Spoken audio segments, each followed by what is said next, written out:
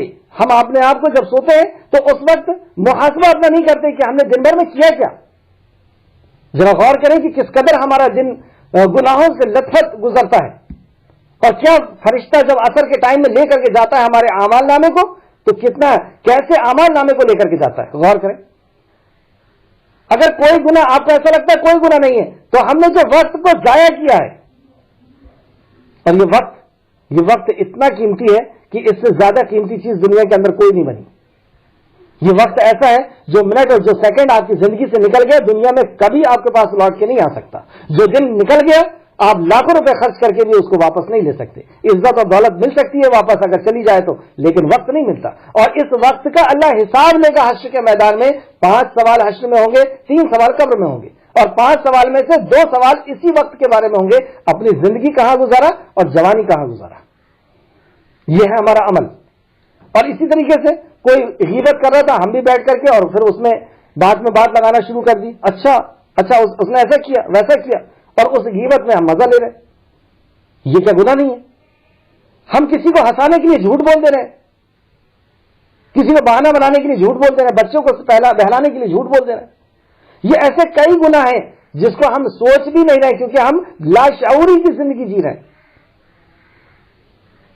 ہماری زندگی ایسی گزر رہی ہے کہ ہمیں ہوش ہی نہیں ہے کہ کیا اس کا حساب بھی ہونا ہے اس کے ایک ایک لمحے کا. تو یہ جب ہم گناہ کر لیتے ہیں یا اس سے بڑے کوئی گناہ کر لے، کوئی شیطان اس کو برگلا دے اور وہ کسی کے تعلق سے غلط گمان کرنے لگے یا غلط سوچنے لگے یا غلط کچھ کام کر دے کسی کے لیے، تو ایسے کوئی بڑا بھی گناہ کر لے تو اس کے بعد اب ہم کیا کریں؟ گناہ ہو گیا اب کیا کریں؟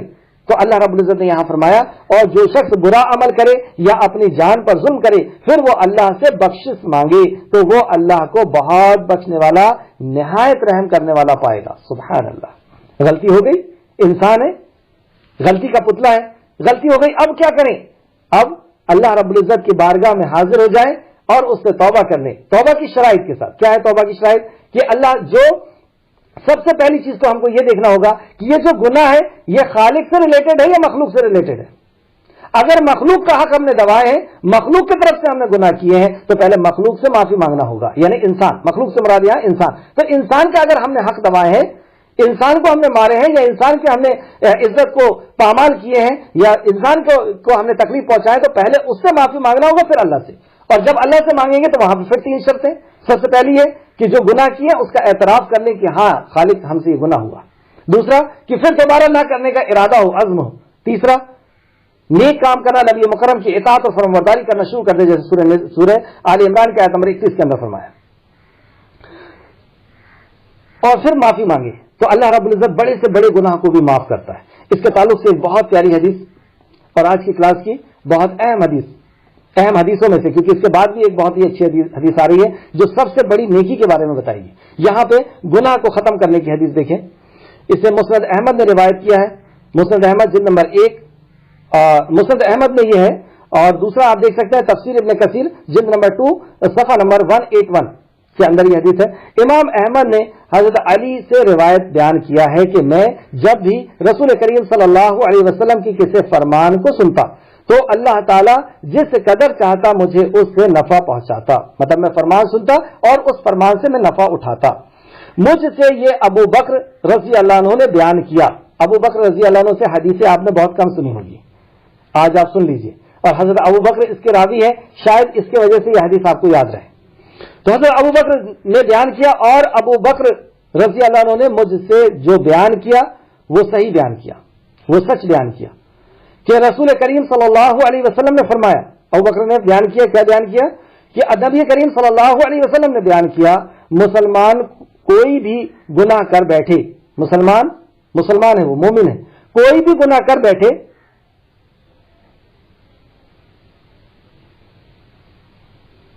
پھر وضو کرے اور 2 رکعت نماز پڑھے. کوئی بھی گناہ اس سے ہو گیا سردر، اب گناہ کرنے کے بعد اسے ہوش آیا کہ یہ میں نے کیا کر لیا، یہ تو بغاوت تھی اللہ کی، یہ تو اللہ کے قانون کے ساتھ مخالفت تھی، یہ تو اللہ کی شریعت نبی کی مکرم کی مخالفت ہو گئی مجھ سے. اب وہ گھبرا رہا ہے تو اب وہ کیا کرے؟ وضو کرے اور 2 رکعت نماز پڑھ لے اور اللہ تعالیٰ سے اس کے گناہوں کی معافی مانگے تو اللہ تعالیٰ اسے معاف فرما دیتا ہے. سبحان اللہ، کتنا آسان کر دیا. اور اس سے پیاری آیت اور کیا ہو سکتی ہے کہ تم جو گناہ کرتے ہو اعتراف کر لو. اعتراف، اصل میں آدمی اعتراف نہیں کرتا، قبول نہیں کرتا، غلطی کرتا ہے اس کے اوپر اڑ جاتا ہے. آگے 2 آیتیں اور آ رہی ہیں کہ جب غلطی نہیں کرتا تو کیا کیا اس کے ساتھ ہوتا ہے. دوسرا ایک اور آیت دیکھتے ہیں ہم، سورہ آل عمران کی آیت نمبر 135 لکھ لیں، سورہ آل عمران آیت نمبر 135. اور وہ جب کوئی کھلا گناہ اپنے حق میں وہ کر لیتے ہیں تو وہ بیٹھے نہیں رہتے، وہ اللہ رب العزت سے توبہ کرتے ہیں. ایک چیز تو یہ ہوتی ہے کہ جب بندہ گناہ کرتا ہے تو اللہ رب العزت سے توبہ کر لیتا ہے. دوسری کنڈیشن یہ ہوتی ہے کہ وہ گناہ کر کے توبہ نہیں کرتا کیونکہ وہ اس گناہ کو بہت ہلکا سمجھ رہا ہے یا اس کو اس گناہ کا لحاظ ہی نہیں ہے، اسے ہوش ہی نہیں ہے کہ یہ گناہ بھی ہے، علم ہی نہیں ہے اس کے پاس کہ یہ گناہ کر رہا ہوں میں. اس لیے علم کا ہونا ضروری ہے، تب ہم گناہ کو بھی جان پائیں گے. علم نہ ہونے کی وجہ سے اکثر یہ ہوتا ہے کہ چھوٹے چھوٹے مسئلے آدمی پوچھتا ہے اور بڑے بڑے گناہ کر رہا ہوتا ہے. مچھر کا مسئلہ پوچھ رہا ہے اور اونٹ کھا رہا ہے، ایک مثال کے طور پر. تو علم نہ ہونے کی وجہ سے بڑے بڑے گناہ کرتا ہے، اس کو ہوش بھی نہیں ہوتا، یا گناہ کا اس کے پاس کوئی لحاظ نہیں ہوتا اور وہ توبہ نہیں کرتا. تو کیا ہوتا ہے اس کے ساتھ پھر؟ یا پھر اللہ اس کی توبہ قبول نہ کرے، مطلب شرائط پوری نہ ہو، اس کو پشچاتاپ ویسا نہ ہو جیسا ہونا چاہیے تھا، جیسا وہ گناہ تھا، اس کا احساس ویسا نہ ہو اور انہیں گناہ نہیں کیا یا گناہ توبہ قبول نہیں ہوئی تو کیا ہوگا؟ اور جو شخص کوئی گناہ کرتا ہے تو بے شک اس کی یہ کمائی اس کے لیے وبا ہو جاتی ہے، مطلب مصیبت ہو جاتی ہے. اور اللہ خوب جاننے والا اور بہت حکمت والا ہے. دوسری کنڈیشن کیا ہے آیت نمبر 111 کے اندر کہ جب وہ کوئی گناہ کرتا ہے تو اس کی یہ کمائی اس کے لیے وبا ہو جاتی ہے، مطلب اس کے لیے مصیبت ہو جاتی ہے. اب اس کے اوپر عذاب آتا ہے، اب اس کے اوپر مصیبتیں آتی ہیں، اب اس کے اوپر پریشانیاں آتی ہیں، اور یہ جو پریشانی آتی ہے اس سے اس کو دو چار ہونا ہوتا ہے. لیکن یہاں پر بھی ہم ایک چیز خیال رکھیں کہ جب پریشانی آ جائے، کیونکہ جو پریشانی ہمارے اوپر آئی ہے وہ ہمارے گناہوں کا نتیجہ ہے. اب گناہوں کی وجہ سے جو پریشانی آ گئی ہے، اگر اس میں ہم صبر کرتے ہیں، شکر کرتے ہیں اور توحید کا دامن نہیں چھوڑتے ہیں تو اللہ رب العزت اس میں بھی ہمارے لیے اجر دیتا ہے، اس میں بھی ہمارے لیے اجر دیتا ہے اور وہ گناہ کا کفارہ بھی بنتی ہے. جیسے امام ترمذی نے اس حدیث کو لے کر کے آئے، امام ترمذی نے لایا ترمذی شریف حدیث نمبر 3038 حضرت ابو ہریرہ رضی اللہ عنہ سے کے روایت کو بیان کیا ہے کہ جب یہ آیت کریمہ نازل ہوئی تو یہ مسلمان رسول کریم صلی اللہ علیہ وسلم نے فرمایا، اب حدیث سنیں آپ، نبی کریم صلی اللہ علیہ وسلم فرمایا اعتدال پسند رہو اور درست راہ اختیار کرو. مسلمان کو جو تکلیف بھی پہنچتی ہے وہ اس کے لیے کفارہ بن جاتی ہے، حتیٰ کہ اسے جو کانٹا بھی چبھتا ہے، جو مصیبت بھی اس تک پہنچتی ہے تو وہ اس کے گناہوں کا کفارہ بن جاتی ہے. تو جو بھی ہم گناہ کرتے ہیں اگر اس کی مصیبت ہم پر آتی ہے اور اس مصیبت سے اگر ہم صبر کر لیں اور شکر کریں اللہ کا اور شرک کی طرف نہ جائیں، کیونکہ جب مصیبت آتی ہے تو شیطان شرک کی طرف پہنچانے کی کوشش کرتا ہے، تو اگر ہم اس پہ جمے رہیں گے تو اللہ رب العزت اس کے ذریعے سے ہمارے اس گناہ کو بھی معاف کرے گا. یا کوئی بھی ایسی آزمائش اللہ کی آتی ہے اور اس آزمائش پہ ہم ٹکے رہتے ہیں. لیکن جو بھی مصیبت ہماری آ رہی ہے دو وجہ ہو سکتی ہے اس کی، یا تو ہمارے گناہ کی وجہ سے آ رہی ہے یا اللہ رب العزت کی طرف سے آزمائش ہے. اور دونوں کنڈیشن میں ہمیں صبر، شکر اور توحید کے اوپر اپنے آپ کو قائم رکھنا ہے. تو ہمارے وہ جو اگر ایک کانٹا بھی چھپا ہے تو وہ کانٹا بھی ہمارے گناہ کو دھوئے گا، ایک بخار بھی آیا ہے تو وہ ہمارے گناہ کو دھوئے گا، لیکن شرط یہ ہے کہ ہم اس میں صبر اور شکر کریں. دو کنڈیشن میں نے بتایا، پہلی کنڈیشن یہ گناہ ہو اور ہم فوراً اس میں توبہ کریں، یہ سب سے زیادہ ضروری ہے تاکہ دنیا کی بھی مصیبتوں سے ہم بچ سکیں. دوسرا یہ کہ اگر ہم نے نہیں کیا تو پھر مصیبت آئے گی. تیسرا، اور جو شخص کوئی خطا گناہ کر بیٹھے، مطلب کوئی خطا کر لیتا ہے پھر کسی بے گناہ پر اس کا الزام لگا دیتا ہے، تو ایسا کرے وہ ایسی بڑی بہتان اور کھلے گناہ کا بوجھ اٹھاتا ہے۔ اب یہ اس کے اوپر یہ گناہ اور زیادہ بوجھ کبیرہ گناہ بن کر کے اس کے اوپر آ گیا کہ ایک تو جو گناہ کیا تھا اس کی توبہ نہیں کیا اور مصیبتیں بھی آئیں، اور پھر اس نے اپنا گناہ کسی اور کے اوپر تھوپ دیا۔ کوئی غلطی اس نے کیا اور اس غلطی کو کسی اور کے اوپر اس نے لگا دیا، یہ اور بھی بڑا گناہ ہو جاتا ہے۔ آیت نمبر 113، اور اگر آپ پر اللہ کا فضل اور اس کی رحمت نہ ہوتی۔ اللہ کا فضل اور اس کی رحمت کیا ہے؟ کیا فضل اور رحمت اللہ رب العزت کی نبی مکرم صلی اللہ علیہ وسلم کی تھی، تو نبی مکرم صلی اللہ علیہ وسلم کے اوپر اللہ رب العزت کی سب سے بڑی رحمت اور برکت جو تھی وہ یہ تھا کہ اللہ نے اپنا کلام آپ پر نازل کیا، آپ کو نبی اور رسول کے منصب سے آپ کو سرفراز کیا۔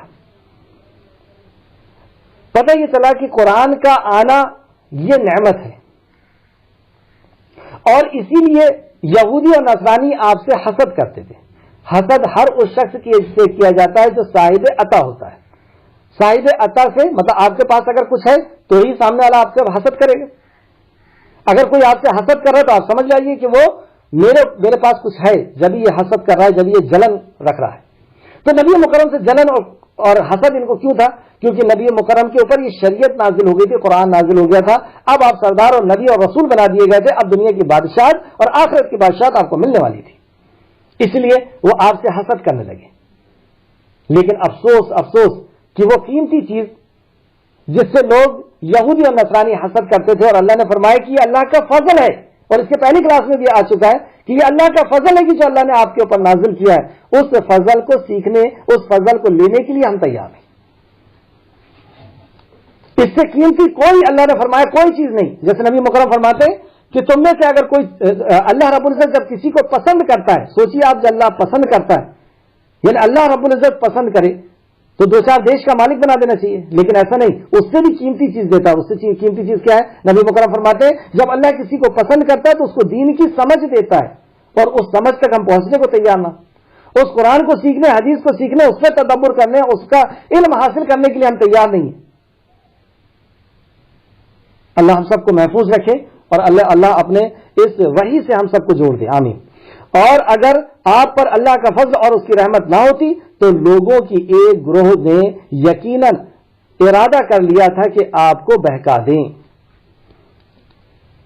کیوں نہیں بہکا سکتے؟ کیونکہ اللہ کا فضل ہے۔ اللہ کا فضل کیا ہے؟ کہ اللہ نے وحی نازل کی، تو وحی جس کے پاس ہوگی اس کو کوئی گمراہ نہیں کر سکتا۔ سورہ بقرہ میں بھی ہم پڑھ کے آ چکے ہیں کہ وحی جس کے پاس ہوگی، جس کے پاس صحیح اور غلط کا تمیز ہوگی، یعنی فرقان ہوگا، قرآن ہوگا، قرآن کا علم ہوگا، اسے کوئی بہکا نہیں سکتا، کیونکہ اللہ رب اور جس کے پاس یہ علم ہوگا، یہ اس بات کی بھی دلیل ہوگی کہ اللہ اس کو پسند کرتا ہے، اور وہ اپنے آپ کے سوا کسی کو نقصان نہیں پہنچا سکتے، اور آپ کو ذرہ بھی نقصان نہیں پہنچا سکتے۔ اور نبی مکرم کی یہاں پہ گارنٹی بھی اللہ نے لی کہ آپ کو یہ کوئی نقصان نہیں پہنچا سکتے یا رسول اللہ صلی اللہ علیہ وسلم۔ اور اللہ نے آپ پر یہ کتاب اور حکمت نازل کی ہے، اور آپ کو وہ کچھ سکھایا ہے جو آپ نہیں جانتے تھے، اور آپ پر اللہ کا فضل بہت زیادہ ہے۔ تو انسان جو بھی اس دنیا کے اندر آتا ہے وہ علم لے کر کے نہیں آتا، اس دنیا میں اللہ رب العزت اسے علم عطا فرماتا ہے جس کو وہ پسند کرتا ہے۔ جو اللہ کی طرف جھکنا چاہتا ہے اللہ اس کو پسند کرتا ہے، اور پھر اللہ اس کو نوازتا ہے، یعنی اس سے علم اور عمل اور ایمان سے نوازتا ہے۔ یہاں پہ قابل غور بات آئی، اور اللہ نے آپ پر یہ کتاب اور حکمت نازل کی۔ حکمت نازل کی ہے، قرآن نازل ہوا، یہ تو بات سمجھ میں آتی۔ وَأَنزَلْنَاهُ عَلَيْكَ الْكِتَابَ، اور نازل کیا ہم نے آپ پر کتاب، وَالْحِکْمَةَ، اور حکمت بھی نازل کیا۔ تو اس میں کسی کا بھی اختلاف نہیں ہے کہ حکمت سے مراد قرآن ہے، تو قرآن اللہ نے، حکمت سے مراد حدیث ہے، حکمت سے مراد نبی کریم صلی اللہ علیہ وسلم کا طریقہ ہے، حدیث ہے، تو حدیث بھی اللہ نے نازل کیا، یہ پتہ چلا اس سے۔ اور اس کے علاوہ بھی آپ دوسری جگہ دیکھ سکتے ہیں کہ اللہ رب العزت سورہ نجم آیت نمبر 3 کے اندر فرمایا، 3 اور 4 میں، وَمَا يَنطِقُ عَنِ الْهَوَىٰ إِنْ هُوَ إِلَّا وَحْيٌ يُوحَىٰ، کہ یہ اپنے نفس خواہش سے کچھ نہیں کہتے، یہ تو وہی کہتے ہیں جو وہی ان کے اوپر نازل کی جاتی ہے۔ مطلب نبی مکرم کی ایک ایک بات کو، ایک ایک حدیث کو اللہ رب العزت نے کہہ دیا کہ یہ وہ کہتے ہیں جو ان کے اوپر نازل کیا جاتا ہے، یہ اپنے نفس خواہش سے نہیں کہتے، اس لیے پھر اللہ نے کہا کہ میں جس نے نبی کی اطاعت کی گویا کہ اس نے اللہ کی اطاعت کی، کیونکہ میرا نبی اپنے طرف سے کچھ نہیں کہتا۔ یہ بتانے کا مقصد میرا یہ ہے کہ کئی لوگ آج اس معاشرے کے اندر ایسے گھوم رہے ہیں جن کا یہ کہنا ہوتا ہے کہ ہمارے لیے قرآن کافی ہے اور حدیث ہم نہیں پڑھیں گے اور نہ ہی ہم اس پہ عمل کریں گے۔ کیوں نہیں کریں گے بھیا؟ تو ان کا یہ جواب ہوتا ہے کہ قرآن محفوظ ہے، حدیث محفوظ نہیں ہے، جبکہ اللہ نے حدیث بھی محفوظ کیا ہے۔ ورنہ اللہ یہ نہیں فرماتا اطیعوا اللہ واطیعوا الرسول ولا تبطلوا اعمالکم، اللہ کی اطاعت کرو، اللہ کے نبی کی اطاعت کرو اور اپنے عمل کو ضائع مت کرو۔ تو قیامت تک کے لیے آیت آ گئی ہے، تو قیامت تک ہمیں اللہ کی اور اللہ کے نبی کی اطاعت کرنا ہوگا، اور بغیر نبی کی اطاعت کیے ہوئے آپ قرآن کو سمجھ ہی نہیں سکتے۔ قرآن میں آیا نماز پڑھو، کیسے پڑھو گے؟ قرآن میں آیا زکات دو، کیسے دو گے؟ قرآن میں آیا روزہ رکھو، قرآن میں آیا حج کرو، کیسے کریں گے؟ قرآن میں آیا کہ کسی نے اگر چوری کر لیا تو اس کے ہاتھ کاٹ دو، کہاں سے کاٹو گے؟ کتنا کاٹو گے؟ کتنی چوری پہ کاٹو گے؟ تو ہر چیز کو، ہر آیت کو نبی کریم صلی اللہ علیہ وسلم نے سمجھایا ہے اور صحابہ نے اس میں پریکٹیکل کر کے دکھا دیا، عمل کر کے دکھا دیا۔ بس اب وہ سروت ختم ہو چکا۔ علم حاصل کرنے کا یا علم کا نکلنے کا جو سروت ہے بس وہ تین ہی ہے، یا تو اللہ کا کلام یا نبی کا فرمان یا صحابہ نے اس پہ عمل کر کے اس وقت دکھا دیا۔ تو یہ باطل ان کا عقیدہ ہے کہ ہم حدیث سے ہم کو کوئی لینا دینا نہیں، مطلب ان کے پاس اللہ کے نبی کا کوئی مقام و مرتبہ نہیں، اللہ کے نبی کی بات کا، اللہ کے نبی کی حدیث کا کوئی مقام و مرتبہ نہیں۔ یہ جہالت ہے۔ اور بھی اس کی بہت ساری دلائل ہیں، وقت کی قلت کی وجہ سے میں صرف اشارہ آپ کو کر دینا چاہتا ہوں کہ حدیث اور قرآن دونوں پر ہم کو عمل کرنا ہے، ورنہ ہمارے عمل قبول نہیں کیے جائیں گے۔ آگے دیکھتے ہیں آیت نمبر 114۔ ان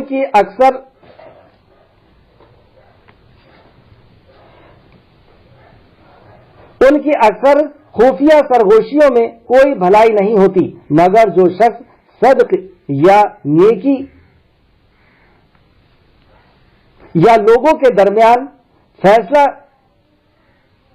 کرانا چاہتا ہے یا فیصلہ کا حاکم بننا چاہتا ہے، اور جو کوئی اللہ کی رضا حاصل کرنے کے لیے ایسا کرے تو ہم اسے جلد بہت بڑا اجر عطا فرمائیں گے۔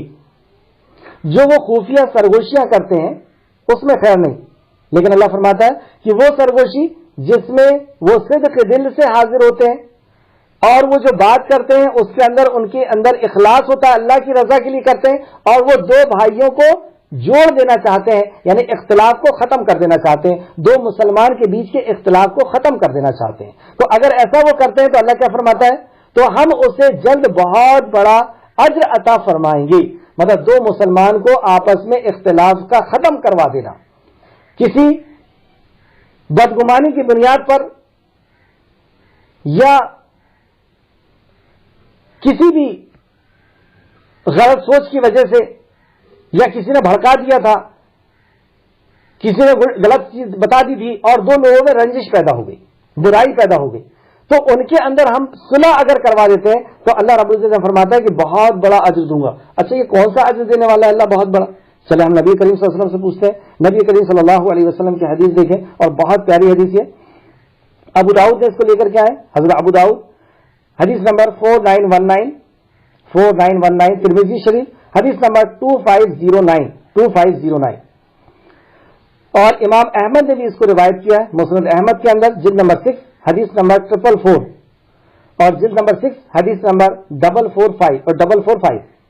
امام احمد نے ابو دردہ رضی اللہ عنہ کی روایت کو بھی بیان کیا ہے، اور وہ کہتے ہیں کہ رسول کریم صلی اللہ علیہ وسلم نے فرمایا، کیا میں تمہیں ایک ایسا عمل نہ بتاؤں جو درجے کے اعتبار سے نماز، زکات اور روزہ اور زکات سے بھی افضل ہے؟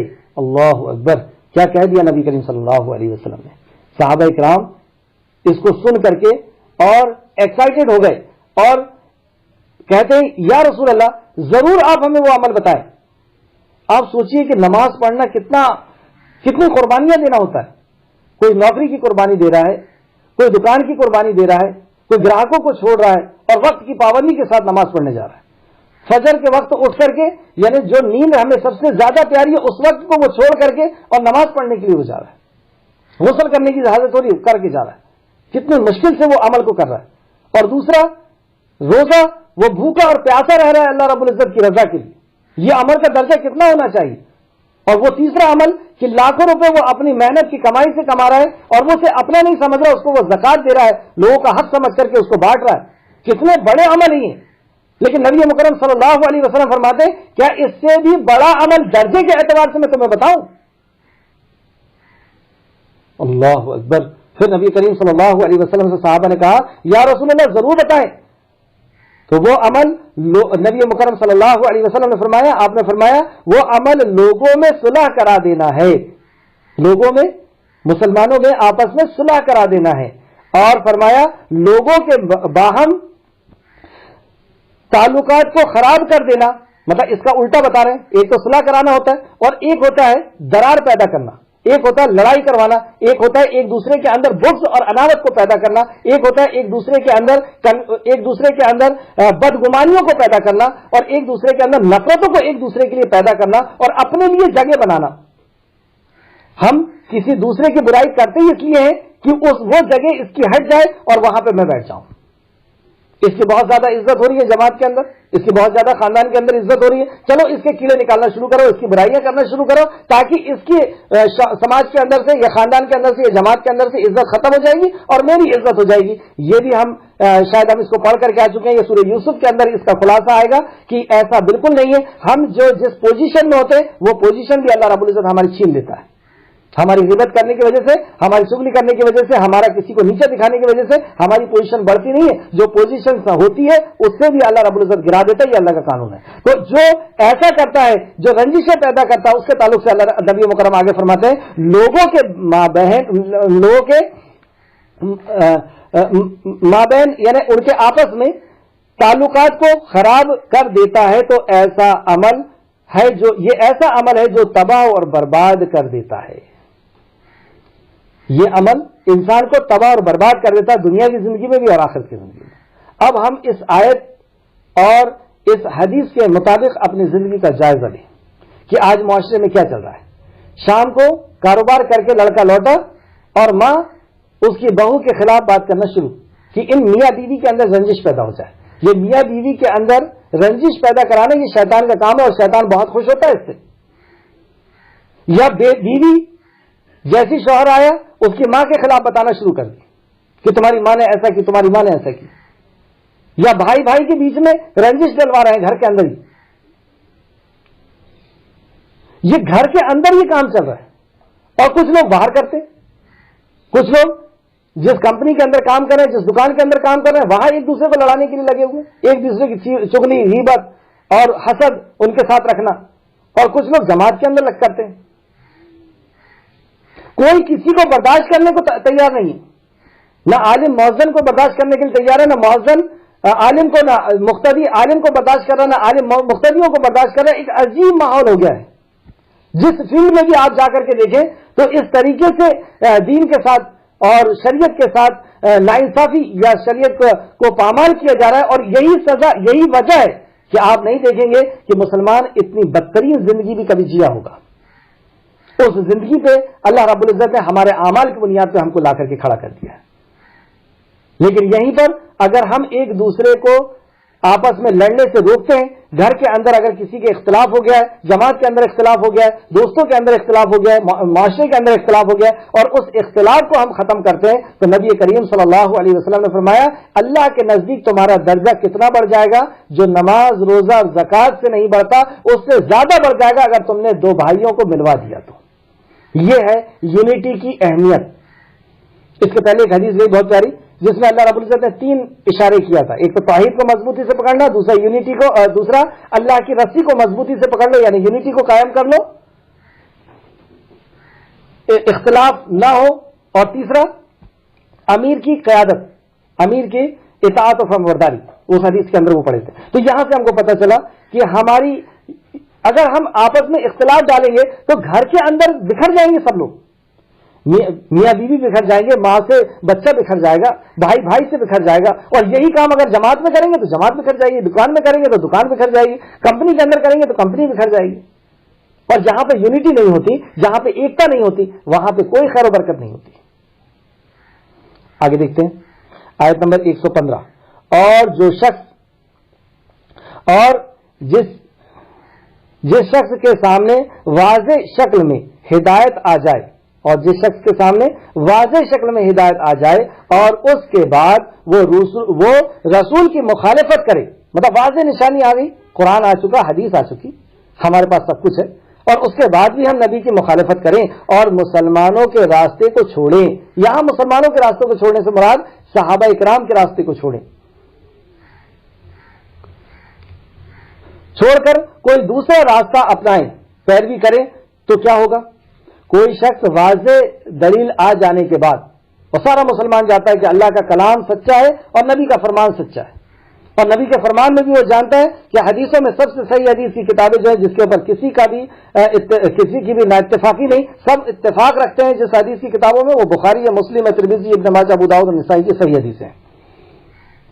اس کے بعد بھی اختلاف کرتا ہے اور صحابہ کے راستے کو چھوڑ کر کے اپنی مرضی سے دین کو سمجھتا ہے، اپنی مرضی سے دین کو سیکھتا ہے، اپنی مرضی سے دین پر عمل کرتا ہے، صحابہ کے عمل سے اس کو کوئی لینا دینا نہیں، تو اللہ رب العزت کیا کرتا ہے؟ تو ہم اسے اسی طرح پھیر دیتے ہیں، جس راستے میں وہ جاتا ہے گویا کہ اس کو وہاں دھکا مار دیتے ہیں، اس طرح پھیر دیتے ہیں، جس طرح وہ جاتا ہے اس طرح اس کو پہنچا دیتے ہیں، اور ہم اسے جہنم میں ڈال دیں گے اور وہ بہت بری جگہ ہوگی، اور اس کو اسی طرح ڈال دیا جائے گا اور وہ بہت بری جگہ ہوگی۔ اس سے یہ پتہ چلا کہ قرآن و حدیث کو ہمیں ویسا لینا ہے جیسے صحابہ کرام نے لیا، جس طریقے سے انہوں نے ایمان لایا اور عمل کیا۔ اس کے تعلق سے ایک حدیث اور نوٹ کریں، اور یہ بہت اہم مسئلہ ہے کہ قرآن و حدیث پر ہم کیسے عمل کریں، کیسے اس کو سمجھیں۔ تو قرآن و حدیث کو ہم کو ویسے سمجھنا ہے جیسے قرآن کو ویسے سمجھنا ہے جیسے نبی مکرم نے سمجھایا، یعنی حدیث کی روشنی میں ہم کو سمجھنا ہے، اور صحابہ نے جس طریقے سے عمل کیا نبی مکرم کے ساتھ اس طریقے سے ہمیں عمل کرنا ہے۔ اس کی دلیل میں ایک اور آیت دیکھیں، سورہ بقرہ آیت نمبر 137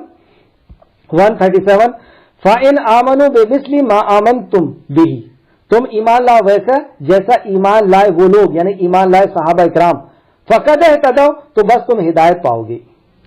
یہاں پہ شرط، یہاں پہ پیمانہ بتا دیا کہ تمہارا ایمان اس وقت قبول ہوگا جب صحابہ کی طرح تم ایمان لے کر کے آؤ گے۔ یہ ہے صحابہ کا مقام و مرتبہ، یہ وہ لوگ ہیں جو نبی کریم صلی اللہ علیہ وسلم کے ساتھی کہلانے کا شرف جن کو حاصل ہے، جن کو رضی اللہ عنہ و رضوا عنہ کہا گیا۔ ایک اور حدیث دیکھیں، ایک اور آیت دیکھیں، سورہ نمبر 9 سورہ توبہ آیت نمبر 100۔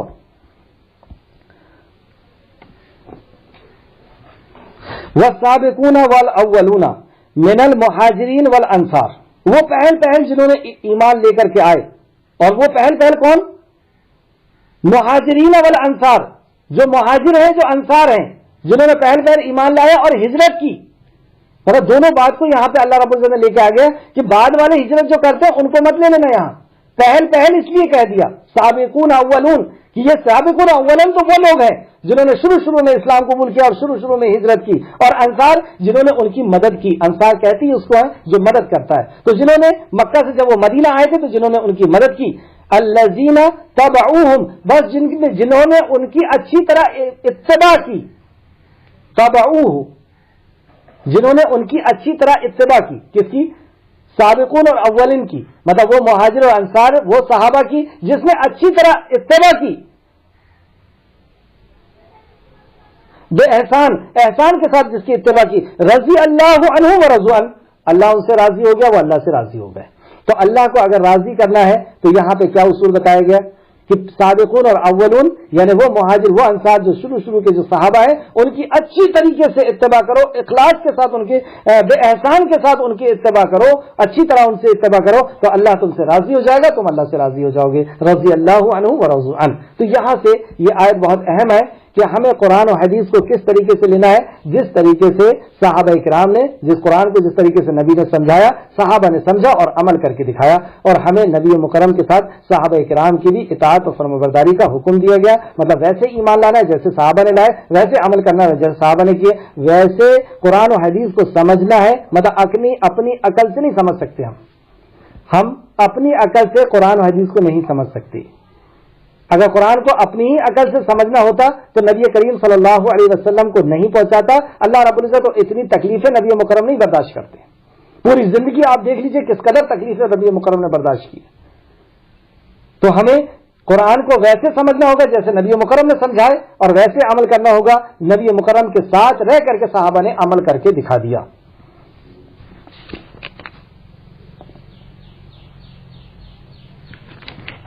آیت نمبر 116، بے شک اللہ کے آیت نمبر 116 دیکھتے ہیں، بے شک اللہ یہ گناہ ہرگز نہیں بخشے گا، ان اللہ لا یغفر ان یشرک بہ، اللہ اس بخشے گا نہیں، مغفرت نہیں کرے گا اس کی، یشرک بہ کہ تم اس کے ساتھ شرک کرو۔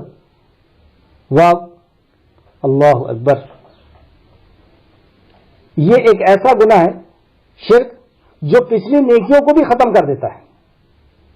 سورہ مائدہ میں آیت ہے، اللہ رب العزت نے کئی نبیوں کا ذکر کیا، وہاں پہ تقریباً 18 نبیوں کا ذکر کیا یا 12 نبیوں کا ذکر کیا، اور کہا کہ یہ بھی اگر شرک کرتے تو میں ان کی نیکیوں کو بھی ختم کر دیتا۔ یہ شرک ایسا گناہ ہے جو اس حالت میں اگر مر گیا تو اللہ رب العزت اس کو ہمیشہ ہمیشہ جہنم کے اندر رکھے گا۔ یہ ایسا گناہ ہے جو انسان کو اسلام کی باؤنڈری سے باہر کر دیتا ہے۔ یہ ایسا گناہ ہے، اس کے علاوہ آپ کوئی گناہ کی اتنی قباحت نہیں دیکھیں گے، کوئی گناہ کی اتنی ڈارکنس یا اتنا بڑا عذاب آپ نہیں دیکھیں گے جتنا یہ شرک کا ہے۔ تو اللہ فرماتا ہے بے شک اللہ یہ گناہ کو ہرگز نہیں بخشے گا کہ اس کے ساتھ شرک کیا جائے، اور وہ اس کے سوا جسے چاہے گا معاف کر دے گا۔ یہ حشر کے میدان کے لیے بات ہے کہ اگر تم شرک لے کر کے اس دنیا سے چلے گئے تو حشر کے میدان میں کسی حالت میں وہ گناہ معاف ہونے والا نہیں ہے، اور جہنم کی آگ بھی اس گناہ کا کفارہ نہیں بن سکتی، ہمیشہ ہمیشہ اس کو جہنم میں رہنا ہوگا۔ ہاں جس نے اس دنیا کے اندر شرک کیا اور اس نے اپنی اس گناہ کا اعتراف کر لیا، پشچاتاپ کر لیا اور توبہ استغفار کر لیا اور اللہ سے معافی مانگ لیا تو اللہ معاف کر دے گا۔ جیسے سورہ توبہ کی آیت نمبر 9 کے اندر اللہ نے فرمایا، اور دونوں چیز اس کے اندر اس بات اور نفی کو دونوں بہت پیارے انداز میں اللہ رب العزت نے لے کر کے آیا اور کہتا ہے کہ اے اللہ اس گناہ، اے نبی مکرم حج اکبر کے دن اعلان کروا دیجئے۔ حج اکبر کا دن کون سا ہوتا ہے؟ جو آنے والا 3 دن بعد، جس میں اللہ رب العزت فرماتا ہے، جس میں نبی کریم صلی اللہ علیہ وسلم نے فرمایا کہ اللہ کے نزدیک سب سے زیادہ قیمتی دنوں کے اعتبار سے یہ دن ہے عشر ذی الحج کے دن، یہ جو 9 یا 10 دن ہے، یہ دن اللہ رب العزت نے ان دنوں کی قسم بھی کھائی ہے، والفجر وليال عشر، قسم فجر کی اور 10 راتوں کی، یہ 10 دنوں کی اللہ رب العزت نے قسم کھایا۔ اور اس کے تعلق سے نبی مکرم نے فرمایا کہ اس کی عبادت سے زیادہ بہترین عبادت یا اچھی عبادت اللہ کے نزدیک کوئی عبادت نہیں ہے۔ صحابہ نے پوچھا کیا جہاد بھی نہیں؟ تو آپ نے فرمایا ہاں جہاد بھی نہیں، الا یہ کہ کوئی جان و مال لے کر جائے اور ختم کر لے اپنے آپ کو یا شہید ہو جائے۔ کیا پتہ چلا اس سے کہ اس سے بڑی کوئی عبادت نہیں ہے اللہ رب العزت کے نزدیک، اور اس میں بھی وہ سب سے قیمتی دن جو ہوتا ہے جو حج اکبر کا دن ہوتا ہے، جس دن اللہ رب العزت فخر کرتے ہوئے اپنے فرشتوں سے پوچھتا ہے، اے فرشتوں یہ گرد آلود پریشان حال سفر کی تکلیف برداشت کرتے ہوئے اور کپڑے ان کے رنگے ہوئے کیوں چلے آ رہے ہیں 9 ذی الحج کا دن؟ فرشتے کہتے ہیں اللہ، جبکہ اللہ سب جانتا ہے، اللہ حجت کروا رہا ہے پوری۔ فرشتے کہتے ہیں اللہ تیری بخشش کے لیے آ رہے ہیں، تیری رحمت کے لیے آ رہے ہیں، تیرے عذاب سے بچنے، تیری جنت کے سوال کے لیے آ رہے ہیں۔